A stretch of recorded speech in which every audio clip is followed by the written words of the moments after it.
പഴയ മോഹൻലാൽ പുതിയ മോഹൻലാൽ അത് എന്നും ഒരു ചർച്ചാ വിഷയമാകുന്ന ഒരു കാര്യമാണ്. കൂടാതെ ലുക്കിലും വ്യത്യാസങ്ങൾ വന്നപ്പോൾ അതും ചർച്ചാ വിഷയമായി. പണ്ടത്തെ മോഹൻലാലിന്റെ ആ ക്യൂട്ട്നെസ് ഇപ്പോൾ ഇല്ല എന്ന് പറയുമ്പോഴും പ്രേക്ഷകർക്കിടയിലുള്ള ആ ഒരു ഫാൻ ഫൈറ്റും മറ്റും വഴിതിരിഞ്ഞു പോകുന്നത് ആ രീതിയിലൊക്കെയാണ്. അതിലെ ചില കാര്യങ്ങൾ പറഞ്ഞുകൊണ്ടാണ് ഇപ്പോൾ നടി കൂടിയായ ഐശ്വര്യലക്ഷ്മി കൂടി എത്തിയിരിക്കുന്നത്. മോഹൻലാലിനൊപ്പം ആദ്യമായി ഐശ്വര്യലക്ഷ്മി അഭിനയിക്കാൻ കൂടി പോവുകയാണ്. ഐശ്വര്യലക്ഷ്മി നായികയാകുന്ന മോഹൻലാൽ സിനിമ ഉടൻ തന്നെ ഒരുങ്ങാൻ പോവുകയാണ്. സത്യനന്ദിക്കാട് സംവിധാനം ചെയ്യുന്ന സിനിമയിലാണ് മോഹൻലാലിനൊപ്പം ഐശ്വര്യലക്ഷ്മി എത്താൻ പോകുന്നത്. മോഹൻലാലിന് നല്ല വണ്ണമുണ്ടായിരുന്ന ഒരു സമയം ഉണ്ടായിരുന്നുവെന്നും എന്നാൽ ആ സമയത്ത് നമുക്ക് അദ്ദേഹത്തോടുള്ള സ്നേഹത്തിൽ എന്തെങ്കിലും കുറവ് സംഭവിച്ചിട്ടുണ്ടോ എന്നും ചോദിക്കുകയാണ് ഐശ്വര്യലക്ഷ്മി. നമുക്ക് അദ്ദേഹത്തിന്റെ അഭിനയവും സ്ക്രീനിൽ കൊണ്ടുവരുന്ന മാജിക്കുമാണ് കാണേണ്ടതെന്നും അതിലാണ് നമ്മുടെ വിശ്വാസമെന്നും നടി പറയുന്നുണ്ട്. നമ്മൾ എങ്ങനെയാണോ ഉള്ളത് അങ്ങനെയുള്ള കഥാപാത്രങ്ങൾ ചെയ്യുമെന്ന ഫോർമാറ്റാണ് കൂടുതലും ഉള്ളതെന്നും ഐശ്വര്യലക്ഷ്മി പറയുന്നുണ്ട്. എനിക്ക് പരിചയമുള്ള കുറച്ച് ആക്ടേഴ്സ് ഡയറ്റ് ഫോളോ ചെയ്യാറുണ്ട്. അവർ ഫിറ്റ്നസ് മെയിൻറ്റെയിൻ ചെയ്യാറുണ്ട്. അത് അവരുടെ ഇഷ്ടവും താല്പര്യവുമാണ്. എനിക്കും താല്പര്യമുള്ളത് കൊണ്ട് അതൊരിക്കലും സ്ട്രെസ്ഫുൾ ആയിട്ട് തോന്നിയിട്ടില്ല. ഡയറ്റും ഫിറ്റ്നസും മാത്രമാണ് കൃത്യമായ വഴിയെന്ന് പറയാൻ പറ്റില്ല. നമ്മൾ എങ്ങനെയാണോ ഉള്ളത് അങ്ങനെയുള്ള കഥാപാത്രങ്ങൾ ചെയ്യാമെന്ന ഫോർമാറ്റാണ് കൂടുതലും ഉള്ളത്. ലാലേട്ടന് നല്ല വണ്ണമുണ്ടായിരുന്ന ഒരു സമയം ഉണ്ടായിരുന്നു. ആ സമയത്ത് നമുക്ക് അദ്ദേഹത്തോടുള്ള സ്നേഹത്തിൽ എന്തെങ്കിലും കുറവ് സംഭവിച്ചോ? ഒരിക്കലുമില്ല. നമുക്ക് അവരുടെ അഭിനയവും അവർ സ്ക്രീനിൽ കൊണ്ടുവരുന്ന മാജിക്കുമാണ് കാണേണ്ടത്. അതിലാണ് നമുക്ക് വിശ്വാസം. ഞാൻ ഡയറ്റ് ഫോളോ ചെയ്യാറുണ്ട്. ചിലപ്പോൾ അത് താൽക്കാലികമായി ഒഴിവാക്കാറുണ്ട്. സ്വീറ്റ്സ് ഒരുപാട് ഇഷ്ടമുള്ള ആളാണ് ഞാൻ. ചില സമയത്ത് ഭക്ഷണം കഴിക്കാൻ തോന്നിയാൽ ഞാൻ നന്നായി കഴിക്കാറുണ്ട്. അത് കൂടിപ്പോയെന്ന് തോന്നിയാൽ ഞാൻ തിരിച്ച് ഡിസിപ്ലിൻഡ് ആയ ഒരു ഫോർമാറ്റിലേക്ക് വരും. ഐശ്വര്യലക്ഷ്മി പറയുന്നത് ഇങ്ങനെ. എന്തായാലും ഐശ്വര്യലക്ഷ്മി ഇനി മോഹൻലാൽ ചിത്രത്തിലേക്ക് എത്താൻ പോകുമ്പോൾ അതിനു മുമ്പ് ഐശ്വര്യലക്ഷ്മിയുടേതായി എത്തിയ ചിത്രം ഗംഭീര അഭിപ്രായങ്ങൾ നേടി തിയേറ്ററുകളിൽ ഓടിക്കൊണ്ടിരിക്കുകയാണ്. ഹലോ മമ്മി എന്ന ചിത്രം വ്യത്യസ്തമായ ഒരു ജോണർ മലയാള സിനിമയ്ക്ക് ലഭിച്ചിരിക്കുന്നു. മലയാളത്തിൽ നന്നേ കുറവായി പരീക്ഷിച്ചിട്ടുള്ള ജനുസാണ് ഹൊറർ കോമഡി. അടികപ്പിയാരെ കൂട്ടമണി പോലുള്ള സിനിമകളിൽ അത് പരീക്ഷിച്ച് വിജയിച്ചിട്ടുള്ളതാണെങ്കിലും അധികമാരും കൈവയ്ക്കാത്ത ഒരു ഉള്ളടക്കത്തിലാണ് നവാഗത സംവിധായകൻ വൈശാഖ് ഒരുക്കിയ ഹലോ മമ്മി എന്ന സിനിമയും ഉൾപ്പെടുന്നത്. പ്രേതവും ആത്മാവും ആവാനവും ഒക്കെ എത്രയോ മുൻപ് തന്നെ നമ്മുടെ സിനിമകളിൽ തന്നെ കണ്ടുവന്നിട്ടുള്ളതാണ്. അതിൽ തന്നെ പുതുമ തോന്നിക്കുന്ന ഒരു ത്രെഡിലാണ് കഥ തുടങ്ങുന്നത്. ഇത്തരം കഥകളിൽ ലോജിക്ക് നോക്കുകയേ വേണ്ട. ഒരു കുട്ടി സിനിമ കാണുന്ന കൗതുകത്തോടെ സ്ക്രീനിൽ നോക്കിയിരിക്കുമ്പോൾ പല കോമഡികളും കൃത്യമായി വർക്കായതായി തോന്നി. നായിക കഥാപാത്രം അവതരിപ്പിക്കുന്ന ഷറഫുദ്ദീൻ തന്നെയാണ് സിനിമയെ തോളിലേറ്റുന്നത്. കൂട്ടിന് ഐശ്വര്യലക്ഷ്മിയും ജോണി ആന്റണിയും ജഗദീഷും ഒക്കെയുണ്ട്. ഒരു ഫൺ റൈഡ് പോലെ ഒഴുകി നീങ്ങുന്ന ആദ്യ പകുതിയിലെ കാഴ്ചയുടെ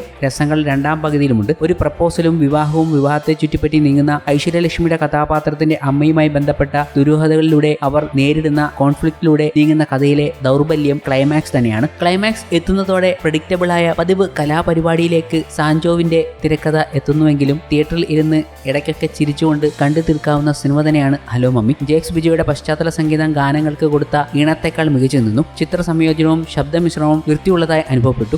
ബിന്ദു പണിക്കരുടെ കഥാപാത്രം അത്ര നന്നായി വന്നതായി അനുഭവപ്പെട്ടില്ല. ചുരുക്കത്തിൽ യുക്തികളെ തിയേറ്ററിന് പുറത്തു വെച്ച് ഒരു ഐസ്ക്രീമും പോപ്കോണുമായി കയറിയിരുന്ന് കണ്ടുമറക്കാവുന്ന ഒരു വൺ ടൈം വാച്ചബിൾ മൂവിയാണ് ഹലോ മമ്മി എന്നും അമിത പ്രതീക്ഷകളുടെ ഭാരമില്ലാതെ തമാശ ഇഷ്ടപ്പെടുന്ന പ്രേക്ഷകന് കുട്ടികളുമായോ അല്ലാതെയോ ടിക്കറ്റ് എടുത്ത് കയറാം. രണ്ടാം ഭാഗത്തിനുള്ള സാധ്യത തുറന്നു വെച്ചാണ് സിനിമ അവസാനിക്കുന്നതെന്നും പ്രേക്ഷകരുടെ അഭിപ്രായങ്ങൾ കഴിഞ്ഞ ദിവസം തന്നെ എത്തിയിരുന്നു.